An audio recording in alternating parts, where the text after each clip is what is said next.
At the end of the day, you want to be successful in business and you want to be as efficient as you can, but you also want to create a life that you're proud of. I have these 3 filters: business fundamentals, success habits, and commitments I've made to others. So when somebody says to me, like, how do you know if you should do something new? First, check that filter. If I'm at capacity already, great idea. Love that.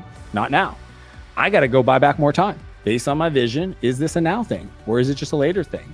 I have a primary question. I learned it from Tony Robbins. How do I appreciate even more God's grace and guidance in this moment? And I use that to reset anytime I feel frustration, self-doubt, concern, bad things happen. Like I did 3 Ironmans last year and run 2 8-figure companies, and I'm a world-class dad and an epic husband. And in all of that, in any moment, I'm incredibly at ease and at peace with just now. Without Fear of Her Future podcast is for women who are passionately pursuing financial freedom, using multiple streams of income and real estate to accomplish their goals. We are here to empower you to be brave, dream big, and design a life that you love that inspires others to do the same. I'm your co-host, Andrea Engstrom, a real estate investor and business coach and co-founder of the Partnership for Realtors. And I'm here, as always, with my co-host, Teresa Todd, founder of the Women's Real Estate Investors Network and author of the book, Without Fear of Her Future. Over the past 2 years, Teresa has had nearly 200,000 join her masterclass where she teaches women how to become successful real estate investors. Hey, Teresa. Hey, Andrea. Well, we have a very special guest today. We are both pretty excited about. So today we're talking to Dan Martell, an entrepreneur, investor, business coach, and author of the bestseller, Buy Back Your Time. Dan founded, scaled, and successfully exited 3 technology companies within a 10-year period and was named Canada's top angel investor for investing in more than 50 startups. Dan, welcome to the show. Oh my gosh, I'm so excited to be here. Teresa, Well, Andrea, yes. thank you so much. It's an honor. And I'm literally committed to giving you guys 110% of me, all my secrets, all my strategies. I will not hold anything back. I love it. I love it. Well, for our listeners who are just getting a chance to meet you, give us a little background on who you are and exactly what you do.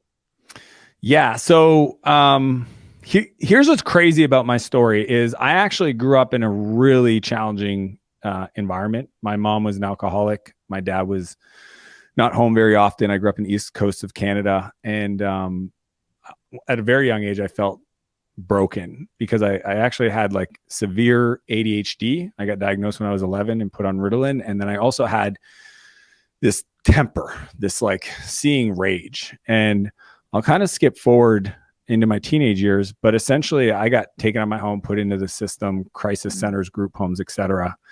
And introduced to drugs when I was 13. My wife actually asked me last night, she's like, how old were you? And I was like 13. She's like, wow, you're so young. And I go, I know.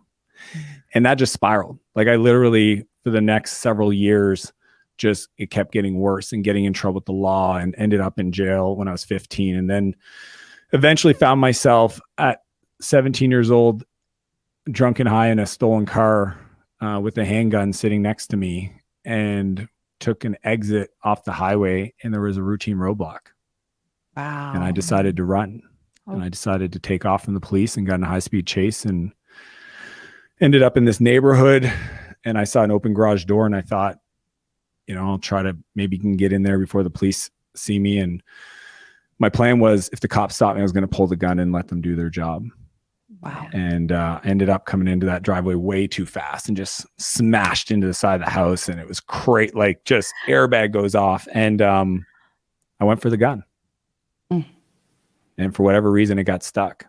And I kept pulling on it. And next thing you know, the police opened the door and literally there's no dragging. I was in the air and they threw me in the back of the cop car. And I woke up sober the next day, wondering what my life was going to look like. Wow. And I share that because it pertains to the story. Is I ended up doing 6 months in adult prison due to the severity of my crimes. I got released to a rehab center called Portage. And this place was built in an old church camp in the middle of nowhere. So they did that in case you tried to run away. Like all the 7 people that lived on this street for about 200 miles would not pick you up. They knew you were a resident. Yeah. And I spent 11 months working on myself. understanding my story, the emotions that I had, hearing other people's stories, making sense of it, working the 12 steps, the, serenity prayer, the, making amends with people I had hurt. And it was at the end of that program, after I rebuilt the trust with my family and people I'd hurt, I was helping Rick, the maintenance guy, clean out one of the old camps because it was built at this church camp.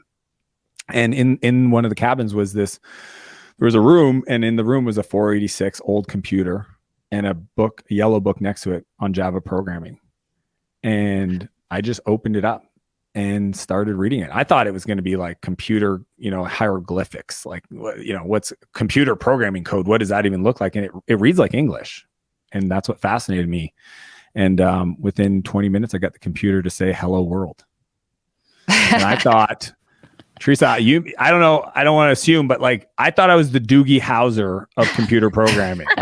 Okay. Superpowers. Yeah, I was like, oh, maybe my brain was broken this way, and this is why I always got in trouble, and maybe this is my path. And it became my obsession. I literally replaced the addiction and darkness with this more positive. And I got out and, got back into my dad always knew I was entrepreneurial. He just always, begged me to find something that was not illegal, right? Like I was a professional kid at getting in trouble.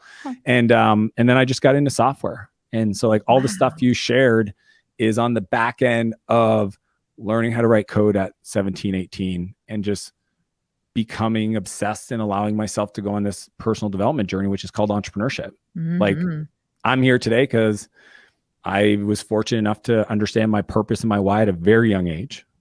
And it's why I'm so connected to working with at-risk youth today. Like it's a big part of my life. Yeah. I love it. Wow. What a story. Thank you. Yeah. Thank you for sharing some of the background on that. And, and Dan, I told you this before we started, but I love your book, and I'm excited to dig in on some of the ideas that you have in there. And one of the things that I told you was that, my husband, Josiah, and I have this entrepreneurial thing that we can't get rid of, but you talk about how so many entrepreneurs actually come from chaos. They come from chaotic backgrounds, and that actually makes you stronger as an entrepreneur because you're able to deal with conflict and stress and things that other people are just not willing to put up with. But I think because of that, we also have this like chaos seeking thing that happens in us. And when things are going well, we're like, wait, what's wrong? We gotta screw it up somehow. And you call it like, what do you call it? Hand grenades? Hand grenades. Like, and just lobbing them left, right, and center. Yes. Creating some emotional shrapnel. Yeah. But, also, so many of us have this belief that to be successful, we have to grind harder or find more time to do work. So I would love for our listeners to hear more about your philosophy on time, because your book is called Buy Back Your Time. But tell us, why is taking control of your time critical for someone who wants next level success? Yeah. There's so much to unpack, but so uncertainty is the number one trait that somebody who goes, and it was just this weird moment. I just kept like talking to groups of entrepreneurs, and I just eventually just kept seeing a pattern. So I would start an event. I go, everybody close their eyes, put your hand up if you've ever gone through chaos between the ages of 7 and 13. Yeah. I was like, holy moly, 90% of the room put their hands up. It's not a prerequisite, but it is a signal to potential. It's why I love working with the youth I work with, because they are just designed for this, right? Mm-hmm. And the challenge is like chaos allows you to deal with an amount of uncertainty that most people, and it's why most people don't start businesses, right? Let's be honest. Yeah. Fear, right? They need, I need to know that it's going to work out. Well, I can't give you that. Never will give you that. It is not going to be part of the equation. Oh, that's so true. Yeah. I love it. And, what happens though is that if you don't understand this, then I call that dark energy. And it's where most people start. The dark energy that fuels entrepreneurs in the beginning is proving other people wrong. It's, I'm going to make this work because I need to make this work. And it's this grind and hustle. And what happens if you're lucky enough to stay in the game long enough and do the work, capital the work, you guys, you get to a place where you go, oh, there's this other fuel source, I call it light energy, that is a pull energy, and you can get more done, and it feels 10 times easier. Like but it's kind of like that thing where you tell people like, it's not about the money, but they don't believe you until they have the money. So again, these are like these crazy truths that you can't prove until you go through it. Right. It's like, you can't learn to surf reading a book. You have to go out there. And what happened is I ended up being one of those people that literally worked 100 hours a week. Yeah. My third company, I was so scared to fail again. I had 2 failures right out of the gate. I'm 24 when I start this thing. I hired a business coach, this guy named Bob. He was an E-Myth coach. I read the book, The E-Myth. So that's the missing thing. I need that. I hired Bob and I was the best mentee. I literally would show up, my notes, I'd do the homework and I'd execute. He's supposed to talk to me for an hour. He'd always go 2 hours. Like he kind of loved me, I think, because like he knew the more he poured into me, the more I would do with it. And that business just grew. We did $1 million in the first year, 2 million, 3, like just kept snowballing, won awards in business. And it was a software technology company.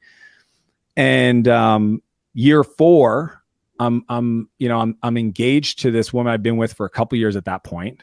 And I was at the office Sunday, like I do every Sunday. I'd go in early and I'd work usually till about 11. My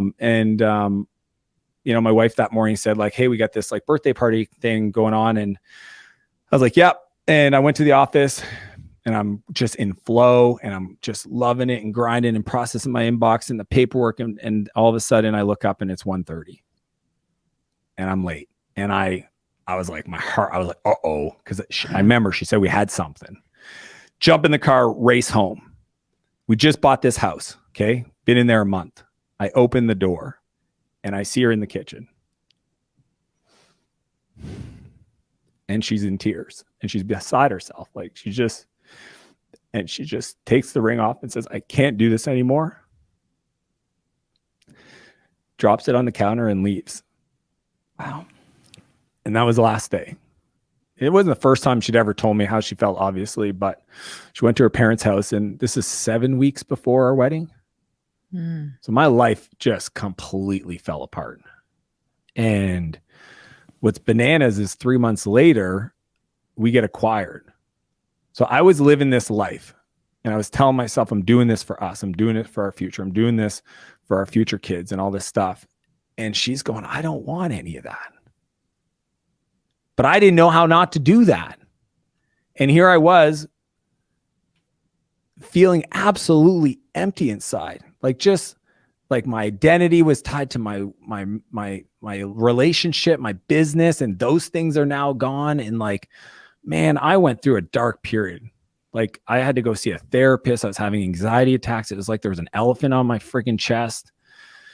And he helped me through it. But there was a 6-month period that I asked myself every day, like maybe this is just not my destiny. My destiny may be that I just build companies and I'm the best uncle and I'm just not meant to be in a relationship. It's just not part of my capacity.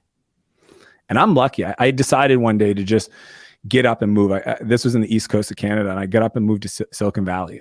there was something to me where I was like, I was retired. I was like building the mega mansion, had the boat, living on the East Coast around the ocean. And like, I could fast forward a decade and go like, oh yeah, I'm going to be that guy. Right? Like that old man with young women around and blah. And I was like, I don't want to do that. Like that future. I knew this guy named Norm. He was like in our lives. And I was like, I don't want to be Norm. So Don't be Norm. I'm going to go. So I just literally booked a plane ticket one way, Silicon Valley, suitcase, nothing. Didn't have a friend, didn't know a person, literally just showed up. And it was there where I started to meet these kids. I call them kids. I was only 28 at the time, but like these 20-year-old kids building companies and scaling so fast. And when you unpack it, it's a completely different way that they do it. And I met this guy named Naval. He became a mentor, Naval Ravikant. A lot of people know him today as like the AngelList founder, and he's written a few books today, but this is back before anybody knew him. And he shared with me the principles of leverage. There's only 4 ways to get leverage. I'll just mention them real quick. It's code, software, automation, content, right? Capital, we all know capital, and collaboration, people. And he goes, if you master leverage, time is a constant, output is a variable, the multiplier is leverage. And that was the moment where I started to see the future where I could create limitless,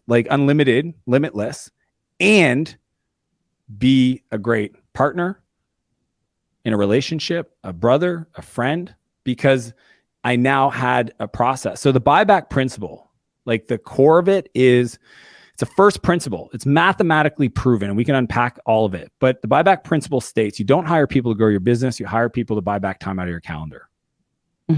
Because I don't want people to build a business that they grow to hate. And that's usually what happens. Wow. So it's a sequencing problem and a ROI.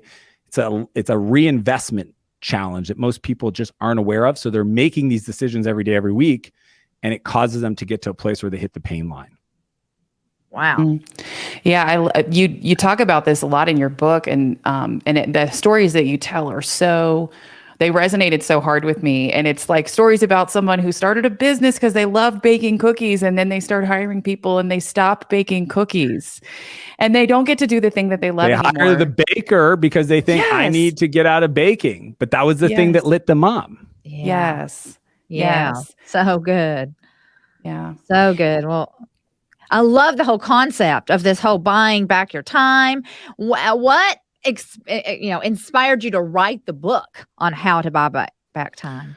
Over the last, so I started investing as an angel investor in founders 15 years ago. And, like when you mentor people, they're like, hey, I got these problems and they're all strategic. And then eventually you realize no, you don't even have the time to do the thing I'm teaching you because you're just like overwhelmed. Yeah. So like the principle just kept building over years, right? And like when I moved to Silicon Valley, I was like, there was another unlock. So the day that I like ended up in that business where I was working 100-hour weeks, I got really productive. So I read David Allen Getting Things Done. I read like every book on productivity because I was incredibly effective, but I didn't understand leverage. So as soon as I took that plus the leverage concept and then created this, what I call the drip matrix, essentially what we're trying to do is we're trying to only work on things that light us up, that leverages our unique ability and that make us the most income. And the reason why is because the most income creates more resources to buy back more time. And that's why I talk about the buyback loop. So the reason I wrote this is because when I started coaching founders 5 years ago, like I'm an operator. I build companies. Even today, I have high-speed ventures. So I run 2 8-figure companies. And I just started coaching people and like just saying, okay, well, let's do this, right? And the first thing was a time and energy audit. So in the buyback loop, it's audit, transfer, fill, okay? ATF. I want to create a mantra I want people to walk through their day going audit, transfer, fill. They need to, because that's the equation. Audit is a time and energy audit. See, most people will do some level of like productivity, but they don't look at energy. So what you do is you audit your time and you highlight in green things that light you up. And then you highlight in red things that suck your energy, and you give each one a score, dollar amount, $1 to be low cost to pay somebody else to do, and $4 signs if it's high cost, right? Like managing a team or being the CEO. And then you take the bucket of things that are $1 sign in red, things that take your energy that are low cost, and that's your next focus. So a lot of people think, well, I need to hire this. Talking to my friend this morning, he's like, I got to hire a salesperson. I was like, oh yeah, well, let's ask you a few questions. In the book, there's a framework called the replacement ladder. So you'll eventually get there. And I walk him through it, and he's like, oh, he's like, I'm like, how many sales calls are you doing? He goes, 4. I go, okay, so you don't have a sales problem. You have a marketing problem. Because if you were doing 10 to 15, I'd say you could hire a salesperson, but you have, he's like, and then he goes, but I don't have time to do 10 or 15 because I'm busy doing this other stuff. I go, oh, level 2, you have a delivery problem. So like literally you have to work your way up this ladder, and it's mathematically designed to say, well, what's the lowest cost, high level things that most business owners run into that if they buy back, it frees up the most time. And I just created this process so that it kind of created the guardrails. But that to me is why I created it, is because I wanted to allow people, I call it in the book, the empire, right? And for some people, that's a big word, right? They're like, I don't want an empire, but here's my definition: a life of unlimited creation that you never have to retire from. A life of unlimited creation, you never have to retirement. If that is your goal, and it should be everybody's like, goal. People that resonate the most with this book are creatives, right? The content producers, because they're like, I love doing this, But then there's this other stuff I don't like doing. And I'm saying 100%. Like if you, like one of my buddies remodels Porsches, right? I'm like, you should be working on the Porsche all the time and not cleaning up the garage and not going to buy parts and not like everything else. No, and do that and live into that. So that's why I wrote the book. I just wanted to take all this stuff that was never available publicly. Like I only work with CEOs of the top software founders in the world. That is my world. That's what I'm known for. And I just thought to myself, like, I have so many of my best friends are HVAC owners, companies and agency owners and all this stuff. And I was like, I really, really like to put this together because like I cannot have these 5-6 hour conversations every Saturday morning. And that's what was happening. I was just like, I kept having them over and over. And I was like, I'm gonna put this out there and see if it resonates with other people. All right. So Dan, you use a mathematical equation that you to be able to figure out how much can I or should I pay someone as I'm buying back my time. And one of my favorite examples to be able to give people perspective on why this is so important. The average entrepreneur can earn at least $1,000 an hour with their time when they're doing their most productive activities. They're not paying themselves $1,000 an hour usually, but they can earn $1,000 an hour for the business. But most entrepreneurs are doing $25 an hour or less work 20 hours a week. And so I love this idea that if you worked 20 hours a week for 50 weeks a year, earning $1,000 an hour, guess how much that is? That's $1 million a year. Very easy way to add $1 million to your business. But most of us don't think that way because we're like, we can't afford to hire someone. How am I even going to do that? But you have a really smart equation that you use on how to figure out like, what could you or should you? If you can pay someone this, you should absolutely hire them. So tell us about that equation. Yeah, it's called the buyback rate. And it was like one of those equations I had to create to really get to the left brain people. Some of you guys are like mathematical and you know, so like I had to build this thing. And here's the math, right? Because, you know, my philosophy is $1 million companies are not built off $10 tasks. It's impossible, right? You have to learn how to buy back your time. So the way it works is you take your income. Okay. So income for me is different than your revenue. Income is what do you pay yourself? What's your what are you salary? Distributions, what's your profit? And then I'm going to throw in discretionary expenses, people. Some of you guys are putting your, some cars and some rents and some other stuff that kind of skews it. But if you take all of that, that essentially becomes what I call the value creation annually, right? If you think about it, it's like, this is how much revenue, profit I create annually, right? Because you take your expensive stuff, this is what's left over. If you divide that by 2,000, that becomes what I call the effective hourly rate. This is how much value in dollars that I produce every hour that I work. Okay. And then if you divide that by 4, because I want people to get a 4 times ROI on their investment buying back their time. Love it. That number is your buyback rate. So I'll give you guys some simple math. If I make $100,000 a year in income, salary, I might pay myself 70, 30, 20 in profit, and then 10 in discretionary expenses, Okay, so 100,000 a month doesn't sound like a lot, but I divide that by 2,000 hours in a year, which is the average. It works out to about $50 an hour. Okay, so that's the hourly effective hourly rate. Divide that by 4, that works out to $12.50. That's your buyback rate. Okay, I know I ask people to do math right now, and they're like, "What? I don't." Let's tell stories again. No, this is great because you're absolutely right. Because it's just breaking it down to a really simple way to calculate. And it's just nobody's gonna. There's no way you can argue with this. That is your number. And if here's the deal, if you're doing anything in your life that you can pay any other person to do for less than or equal to $12.50. Then you're just not being effective. And you just don't want to do the next part, which is transfer and fill. Like once you audit your time, then you got to transfer those things off to this person. So if I know, but I like, like in the personal, like I like cleaning my house. Okay. Do you like cleaning your house? Well, some people may, I don't know, like never been my reality, but like, but my dad used to say, I like mowing my own lawn. Okay. It's like, well, then why don't you mow the neighbors? Well, I don't like it that much. Then you don't really like it. Because I would love to have this conversation for 10 hours. right? Right. Like I actually do things that I would love to do, meaning I would do more of it if I had the chance. Right. So people Yeah, use so these good. weird beliefs to keep holding on to stuff. But I really like answering the front. I have a friend, Rick, he owns a retail store. I love being the person at the front door greeting everybody. I go, yes, Rick, and I love that you're there.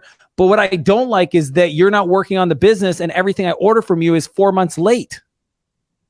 So I get what you're saying, but it's not what we need. Your customer literally doesn't like, people have all these weird beliefs of like, I got to do this or I got to do this. It's like, no, people just want you to deliver a world-class outcome and an experience. How that happens, go design it. But you don't even have time to sit down and think about this because you're too busy doing stuff that you shouldn't be doing. So once you understand your buyback rate, then you can start looking at your life through this lens and get really creative. And this is where I talk about so many different places. Like most people don't look at, I had a client where his wife was not on board for hiring a cleaning lady.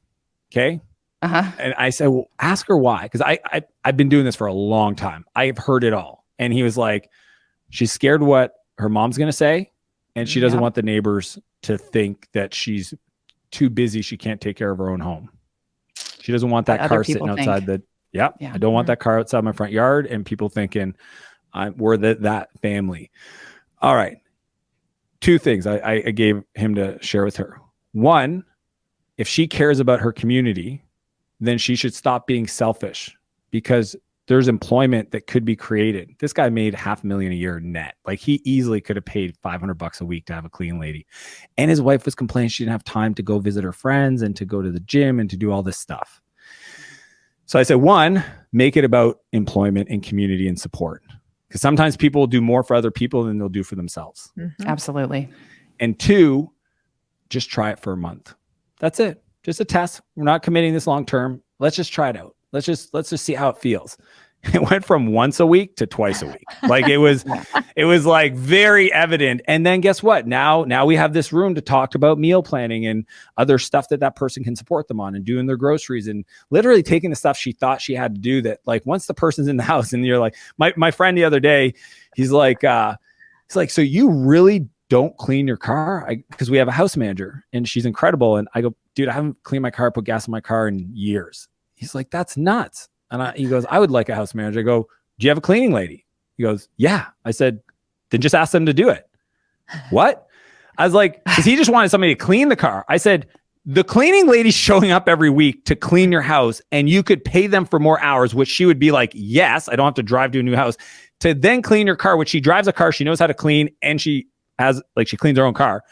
And he's just like, oh my gosh. And I'm like, let's pull on the string a little bit more. Like, I think these are just these very interesting creative blocks that people have around like, what can somebody do for me? Right. Like my executive assistant in the early days, right? Cause it's level 1 of the replacement quadrant is doing social media posting, is managing my inbox and my calendar, is procuring and buying everything for me, is managing my travel, is managing my account, like literally accounts receivable. Like, these are not complicated hats. We all figured it out. When entrepreneurs start businesses, we have 17 hats on top of our head. Okay. And we figure it out. Like you can grab a YouTube link and send it to your executive assistant and say, can you start doing this for me? You can buy a Udemy course and say, can you watch this Udemy course tomorrow morning and start doing this thing for me? Like train your people, build your people, the people build the business. So it's easier sometimes for us to figure out what are some obvious things that if I could get this off my plate, I would. There are things that we're going to want to hold on to, but how do we know what are those things that like light us up or that like, how do we know what to hold on to and then what to get off of our plate? The thing that makes you the most money, that lights you up, keep that. Both of those now things. So usually if somebody buys back their time, right? I'm not a 4-hour work week guy. I'm not like you buy back your time to go hang out on a beach. That's not what we're doing this for, right? Mm-hmm. We're doing this to create an empire because I really believe that life of fulfillment is a life of contribution and every human on earth is here to become the best version of themselves and share that person with the world. I believe that in my soul, every person. It's why we have kids is we pour into them and, share that person with the world can look different for different people. We like to share our information with people. Some people, it's their family, it's their church, it's their CrossFit gym, whatever it is. Now, what you want to do is as soon as you buy back your time, you want to figure out, how can I do more of the thing that I'm currently getting paid to do? Right? So if I'm a graphic designer, I want to buy back my time to do more graphic design. Now, what happens is sometimes they don't have enough capacity or demand to fill that time up. So then the next level is skills. What are the skills I have to go invest in to acquire to unlock the next level of my business? And if I don't have enough demand, you got to go learn marketing, right? Mm-hmm. So to me, the ladder of success, once I am doing as much as I can, and I kind of go through that, and then I have more resources, I have more profit, now I can buy back more time. The levels are skills, beliefs, and character traits. Okay, this is what I call the ladder of success around Phil. So if I free up my time, okay, and I don't expect anybody to work 60 hours a week, they won't. Let's just call it 35 or 40, right? If you're going to work 40 hours a week, first off, try to do 35 only doing the thing that makes you the most money. $50 an hour as a graphic designer, $100 an hour as this or whatever. So like, I'm only doing that. Then it's, okay, I don't have enough capacity to fill my calendar doing that. I got to go learn skills. So to me, it's I got to learn marketing. Like, entrepreneurs have to do this. It's like, we want bigger problems. It's like, well, who's the person that who you would need to become to have those bigger problems, right? Then it's beliefs, because like, this is a big one. It's what world beliefs or what blueprint do you have on the world that are just not true? Yeah. Let's go attack some of those, because we don't get what we want. We get what we expect of ourselves, and some of you don't expect a whole lot. Okay, and then character traits, because the character traits. I'm such a nerd in business. I call them SLAs. You know, an SLA is service level agreement in between departments. Uh-huh. If you don't, it's this beautiful thing, because what it does is it sets an agreement between departments on things like response time. An SLA between marketing and sales is, the marketing team says, the sales team, your SLA is to respond to a lead in 24 hours. Character traits are like SLAs because they lock in the character learnings of those two beliefs and skills. Right? So character trait is mental toughness. A character trait is consistent. A character trait is generous. Like, I know a lot of people that are super skilled, okay, and super smart. I would call those most of the university professors. And I love you all, and I appreciate what you guys do. But man, do you guys have some bad beliefs that are stopping you from having incredible wealth in your life. Yeah. Right? Yeah.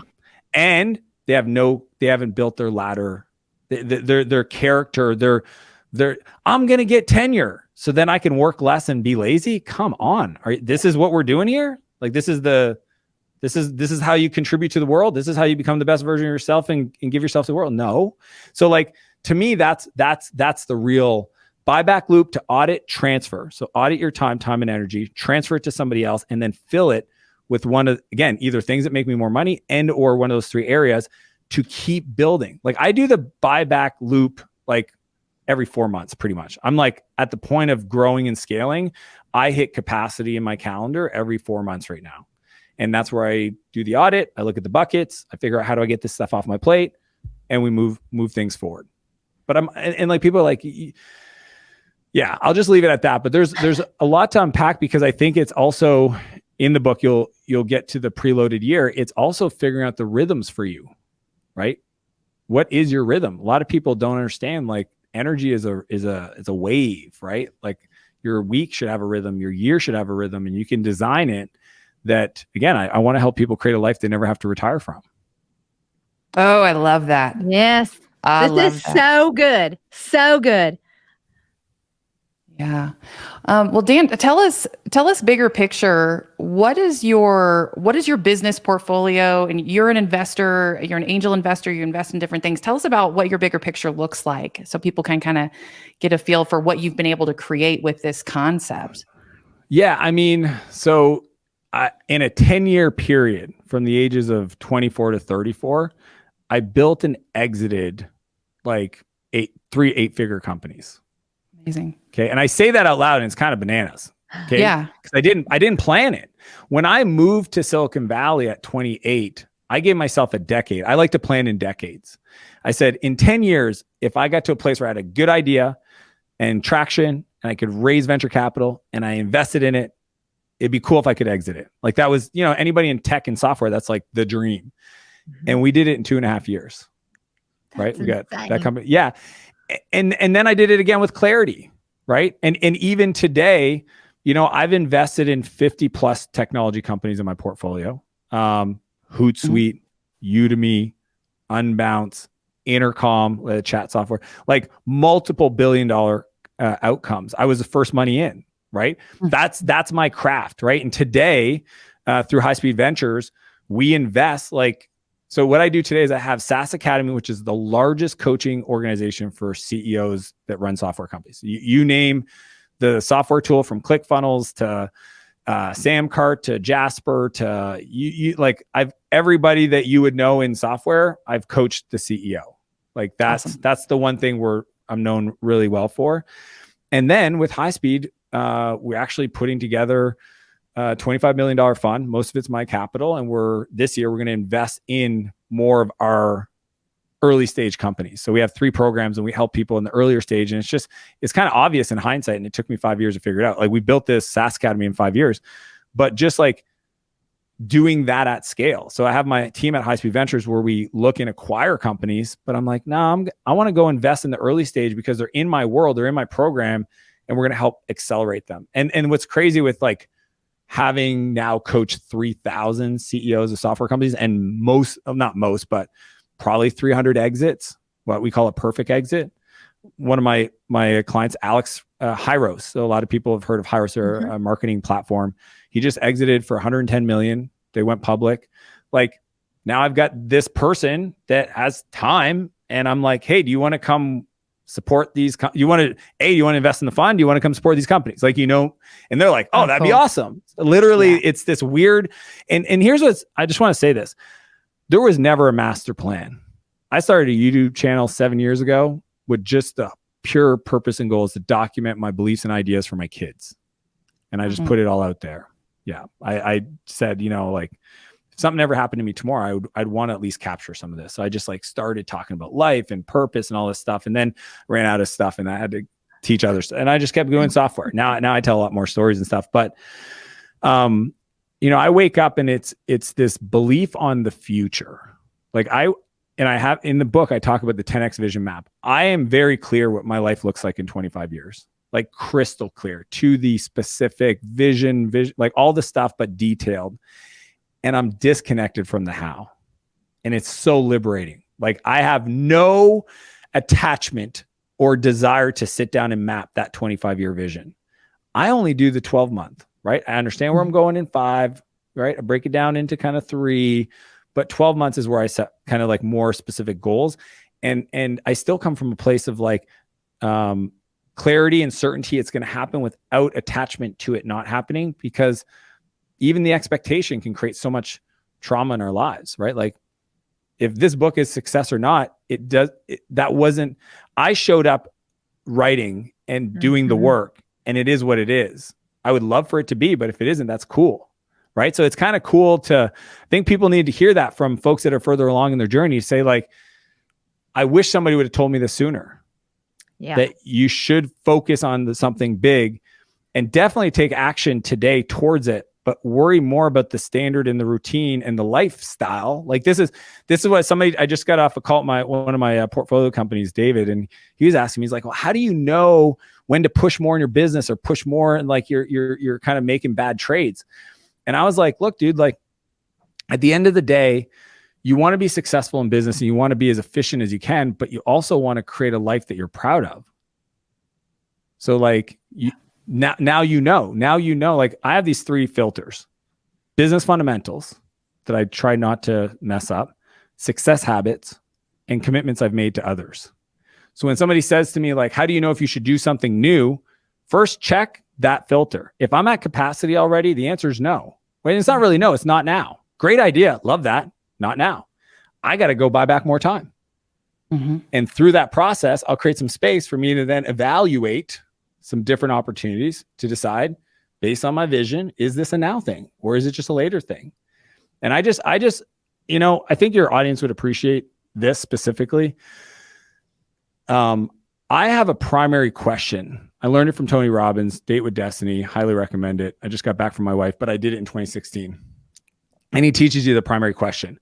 And it's changed last event versus this one. But one of my primary question I ask myself dozens of times a day is this: how do I appreciate even more God's grace and guidance in this moment?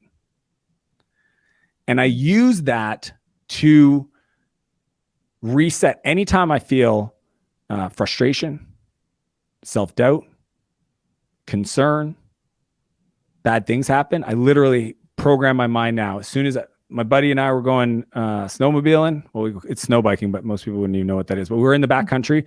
His truck gets stopped. I immediately go to, how do I appreciate even more God's grace and guidance in this moment? And I appreciate the beauty and the fact that I'm in the woods. So it's kind of cool that I'm incredibly ambitious. Like I did 3 Ironmans last year and run 2 8-figure companies, and I'm a world-class dad and an epic husband. And I know these things. You can ask my wife. We measure it. Like it sounds nuts, but we sit down every week and we ask ourselves how we're showing up for each other. So I got the feedback loops. And in all of that, in any moment, I'm incredibly at ease and at peace with just now. And I think that's what I want. I want people to understand the buyback principle to create the space to get to that level of understanding. Okay, Dan, all of this is so good. And I could really go off on a tangent and ask 15 questions, but I am kind of a habit freak. I mean, I'm like, so I love routine. I love creating habits that are going to help me be successful. And so I have to ask this question. What are some of your daily habits that you believe have attributed to this amount of success in your life? Great question. And here's the thing about habits, right? Is you stack them and then you don't realize they're habits anymore. They just become who you are. Okay. They become identity. So I have to like unpack some identity to kind of actually go back to some of these things that I remember, like, oh, that was a big unlock. 5-minute journal. It's actually sitting right next to me.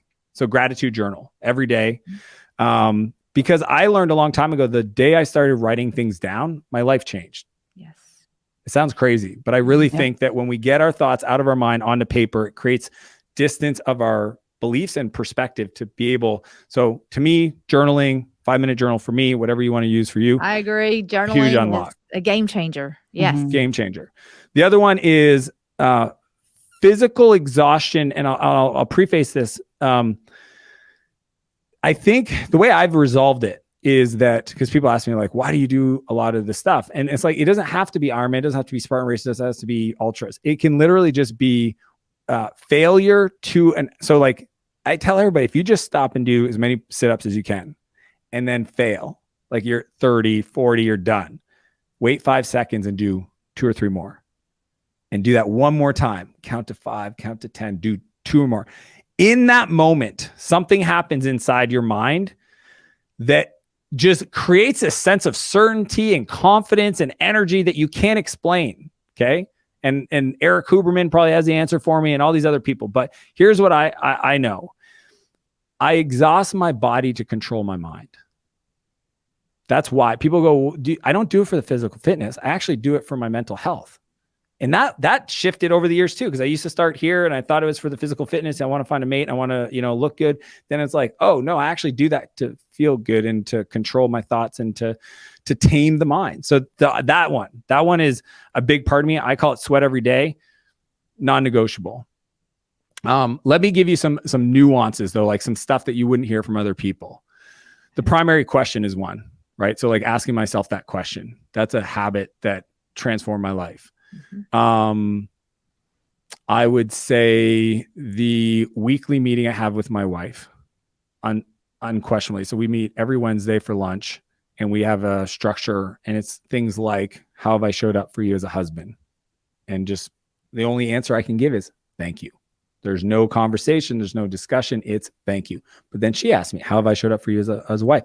Because all my friends that have got divorced, I know why. Fracture occurred in their marriage and they went like this and they went like this and they went like this and it kept getting wider and wider. And eventually it was just too wide to bridge and they just give up. So if I have a weekly conversation with her and I can find out, oh, I did something wrong, I'm going to fix that. Right. The other habit, it's actually in the book, 7 Pillars of Life. I measure myself on these 7 dimensions every Friday and I make a commitment for whichever are my 2 lowest scores to just take any action in the next 7 days to make it better. So in there is my hobbies. So if I'm like, oh, I haven't seen my friends in a while, or it's my finances, or it's whatever, it's like, I make a commitment. I've been doing this for probably 7 years. Huge unlock. Other daily habits. I have this funny one. You guys, I think, again, stuff that's not normal. I try to identify 3 people. Okay. When I go on Instagram and I use the stories, right? So I'm on Instagram and I go to the top and I look at the stories, all these little bubbles, and I scroll through. So I open it up. So Jordan Harbinger's on there. It's one of my buddies. And I send 3 messages to people every day. Just, hey, Jordan, appreciate you, man. That podcast, stellar. Keep shining your light. I literally, because here's what I learned a long time ago. Whatever we want, we have to give. Yeah. So if I want more support, if I want more just positive vibes, I got to put out positive vibes. So every day, 3 people, when I go on social media, I'm not a big consumer. I actually use social media to share my message and to do that. And other than that, I don't consume a lot. And I think that's a habit that people should stack. I think if I gave you another weird one would be, well, me and my wife have this one every night where it's just her downloads. She'll literally, you guys probably do this with your husband or wish that this, I literally turn over when we're laying in bed. I go, babes, tell me about your day. Here, I want all the men listening to understand your wife doesn't expect you to remember any of it. Don't think it's a test. I used to think it was a test and like, I have to and then I got to fix stuff and I got to do this. She literally just wants, wow, that sounds awesome. What else? Oh, that's amazing. Tell me about that. 10 minutes later, her cup is full. I can go to bed. And so that's one, my whole thing is my life has been going from literally in a hole. Like people are like, oh, you started from a bad spot. No, I was in a hole and there was no clear, the numbers were against me. I went to prison twice by the time I was 17. I should not be alive. So I had to work over the years to become this person today. And the only way is as you add these habits, it would be incredibly weird for me not to work out in a day. Yeah. There's no oh, I got to go to the gym. Yep. For me, it's just if I didn't go, it'd be like you going, I'm not wearing any pants. I should probably put some pants on.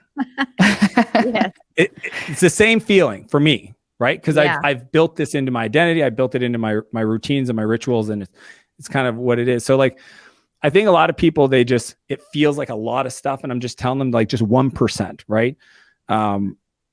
Just 1%. I think if we just start with one good habit and people want to make, I'm going to do 15 tomorrow. It's New Year's Eve. I'm going to do this. I'm going to do 15 things. It's you know what? Start with one and just never stop.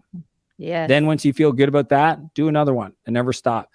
I don't start things that I don't think I could keep doing for the rest of my life. Yeah. I think that's the way I think about it. Yeah. I love it. I love it. I love it. I think self-discipline and creating the right daily habits that's what builds your confidence, and that's what makes you consistent, showing up for yourself, for the world, for your family. And it's ultimately what builds your business and your family and everything else. So such good stuff. Such good stuff. Okay. I could just keep going in so many different ways. What does your week look like? Well, this week is not normal. Okay. And I'll tell you why. I do believe that sometimes in a marathon, you have to sprint. Okay. And I'm in the middle of a book launch. So that's its own business, So I've got 3 companies right now, the book launch team, SaaS Academy, and High Speed. But on average, my week, my perfect week, and I put the template, it's in the book. I literally put it in there as an example is, I don't do meetings until the afternoons. So my mornings, 100%. Now I also don't sleep in. I wake up at 4 a.m, 5 a.m, really whatever time my body tells me. I'm not hardcore about it. I'm not I'm not setting alarms. I just, whatever my body says. But I pass out sometimes at 8 p.m. Right. I talk and there's nothing left and I'm just out. Right. My buddy said that. He says the ultimate sleep hack is just live your life, leave it all out on the field. So, but yeah, I usually, my mornings are kind of where I do my reading and kind of my faith work and my workouts and all that stuff. And then, but I like to start creating. So after kiss the kids goodbye and have breakfast with them, 7:30, I sit down and I create and I work on strategic documents. Cause like my role today as CEO is really like people, culture, or people, vision, and money. That's like the three things I work on for both companies. And I have incredible executives in both companies. So I work through them to affect change. Most of the stuff I do there it almost looks like coaching, right? I'm a coach to my executives, and I'm a talent acquisition person. So like I have my head of people, WREIN, but like I'll work with him on like, hey, let's identify the next, again, buy back my time. Who's the next hire? Grab this bucket of stuff. Okay, where are we going to find that person, right? At my level, we're pulling people from other companies. We're not putting a job ad up. We're literally saying, these are the 15 companies that have the person. Let's identify them, and we go outbound. So I spend most of my mornings creating frameworks or ideas for my coaching clients, work on strategy, people, culture, money stuff for my companies. Afternoons, after lunch, I'll do meetings, one-on-ones, so stuff like that. And then I have dinner with my family every night at 5. Like pretty much I shut down, sometimes early, even 3:30, like, because I'm PST, I'm West Coast. Most of the world wakes up EST. And then night times, every night's different. So Monday night's my wife's night off. Tuesday night's my night's off. Wednesday night, it's family night. And Thursday night's date night. Every second week, we do it with another couple. So that's a cool habit. We have a list of couples in our community that we enjoy. And every second week, we do our date night, and then we do a couple's date night, right? And we always go after all the, it's kind of a fun thing. It's like my favorite. I'm the organizer. My wife doesn't like it as much. I like going like, ooh, I want to talk to this person. I want to talk to this person. So we do that on Thursdays, Fridays, and then we have skis. So usually Saturday is kind of like a flex day, and then Sunday is a ski day or an outing day with the family. And then we do these things. Again, there's so many habits I just consider normal. I'll encourage everybody to read this book called Family Board Meetings. I've been doing it with my kids since they were 3, and it's this beautiful rhythm, once a quarter, intentionality with you and your child. If you have multiple children, one child. So like most parents, if they have multiple kids, it's rare to have one-on-one time focus on their desires and needs. And so there's a whole rhythm to how that works. But yeah, like what's unique about my life is I don't have unallocated space. Okay. But there are blocks of times that are dedicated to specific types of work. Right. And I'm just, over the years, it'd be weird. Like some people, because I coach them, have a hard time honoring their calendar. They have a 90-minute block to work on a presentation for a keynote. And that time comes and it goes. And they play this game of pulling forward. Didn't do that, got to pull forward. Didn't do that, got to pull forward. And then it's just angst. That's not my life. I'm just, I guess over the years, I built that muscle, that discipline where if it goes in my calendar, my executive assistant manages my calendar. I talk about this in the book, and everything I need to do the thing is in the calendar. So this is another unique principle that I have is whatever is required for me to have a meeting, right? Like this conversation, all of it was in the calendar. And sometimes because you might send me the calendar invite, she'll put a notes calendar invite. So it's a little trick next to the one that you sent that has all of the FAQs that I might ask myself. So it's kind of a way sometimes to have the context. So I might be having a meeting with somebody, but I'm like, who's this person? I go click the notes and I'm like, oh yeah, he emailed me this, or I met him here. And so I think the more you do that, the easier it is to honor the calendar, because most people just don't know what the next action item is. When I block time in my calendar to work on something, in the descriptions is literally the task list that I'm going to do. And there's no cognitive strain of kickstarting this. I just got to start with the first one. So it's like I open the calendar. Oh yeah, boom, right into the first one, right in the second one, and you build flow. And I also use, because I have ADHD, like that's a big thing. People don't realize I don't take medication anymore. I refuse to. I don't like who it makes me personally. That's me. I did for 15 years. So there's no judgment against it. I have to use Pomodoro timers and specific music in my ears. So anybody that says I can't focus, you have no idea what goes on up in this thing. Okay. but I was, again, skill. I wasn't going to allow that. I remember I worked with a coach to get off the medication, which is this process in itself, to then restructure my life and figure out the habits that allows me to not be a degenerate human. Because the truth is the person that's on the side of the street, the homeless person, there's a small line between that person and the functioning CEO. It's People underestimate that person just didn't figure out a positive addiction. Right. Yeah. That's all it is. Like, Yeah. I've been doing this a long time and worked with a lot of people. So yeah, that's what my life kind of looks like on a week basis, but it changes every 4 months depending on what I'm doing. Like, if last year was an Ironman season, I was doing 23 hours a week of training. So things had to shift. I've got the book stuff now, but all the big rhythm and the big rocks are designed into the preloaded year. So I can't mess anything up. Like, there'll never be a year where we don't do we kind of do 2.5 months of vacation every year as a family. Right. So like, because those are big rocks and those are in, all the other stuff has to fit around it. I love it.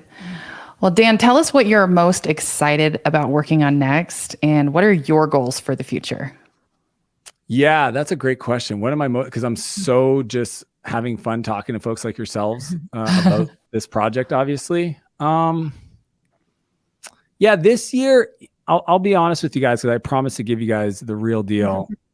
I hired an incredible coach. And he asked me, he's like, what do you want to work on? And I said, there's only one thing that if you unlock this for me, I think could be the pathway to all of my dreams. I know it for a fact. And that thing is that I'm not very good at asking for help.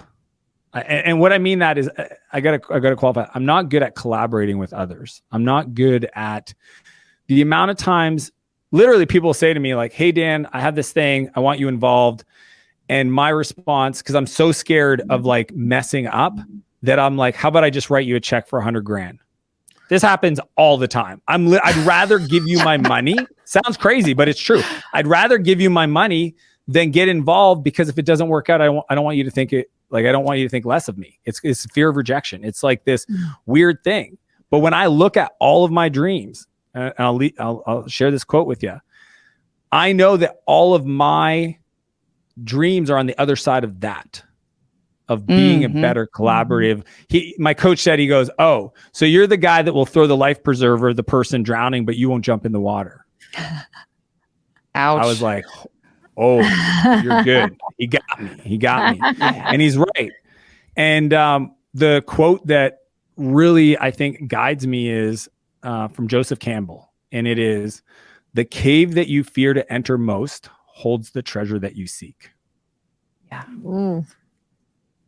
Yes. So good. The cave that you fear to enter most holds the treasure that you seek. And that, I was like, I literally meditate on this, and I'm like, that was it. I need to go all in. I got to reprogram my belief systems around this. And that's how I create the next level of outcomes to support the people I love most.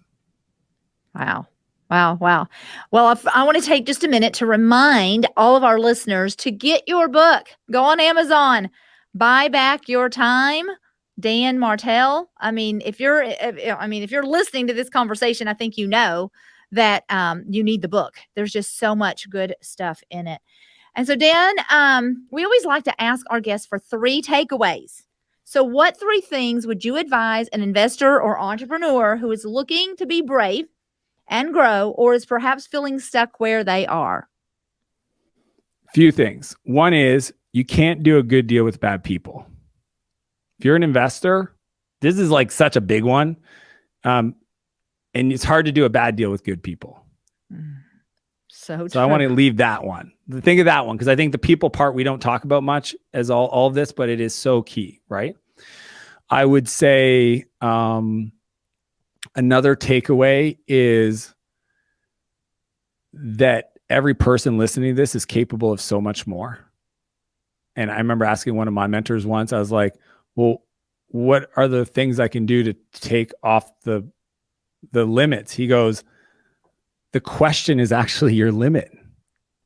There isn't, like, you think there's a limit, so you want to know how to take it off. And I'm like, oh my gosh, that, like, hopefully that landed for people, because it did for me. Right. Great. And then I think third would be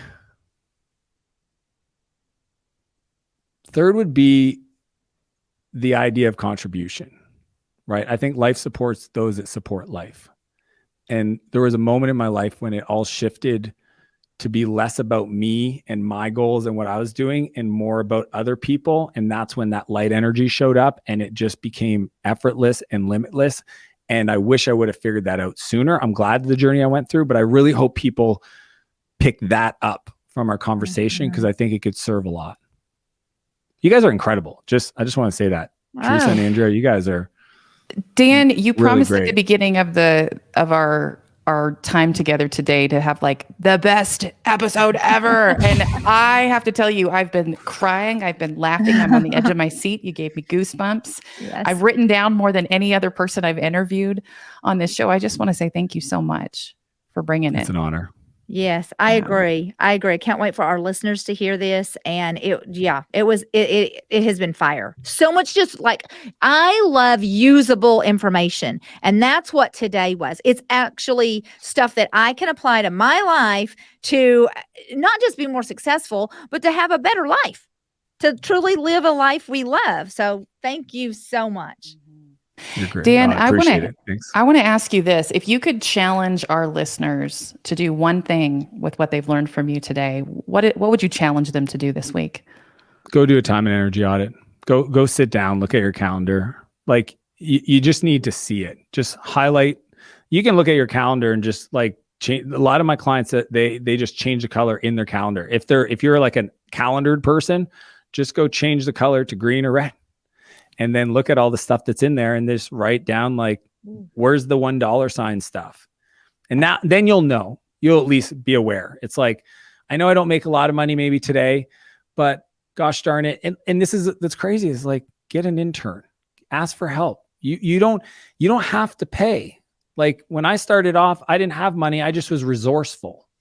And I think that people, again, they have these limiting beliefs around like, well, if I don't, I can't. It's like, no, you can. You just got to be creative. So if everybody does a time and energy audit, I think it'll kick over the creative juices required to start implementing this process. And if they actually like get into the buyback loop, it'll transform their lives. Because I know it has mine and literally thousands of people I've coached privately.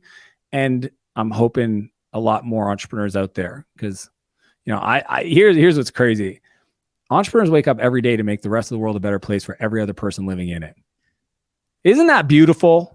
It's beautiful. Like if you're an entrepreneur, take a bow, give yourself a pat on the back. Like I'm serious. I'm so pro people waking up to create a future that's better than the one they're living in, to give that to everybody else. That is awesome. So good. I love it. I agree. Dan, how can these ladies find you? I mean, tell us. I'm on the socials at Dan Martell, 2 L's of Martell. My favorite is Instagram stories. Go follow my stories. Follow my wife, Renee Warren. She's incredible. As I was telling you guys before we started recording, she's just a lot of fun. And then the book is at buybackyourtime.com.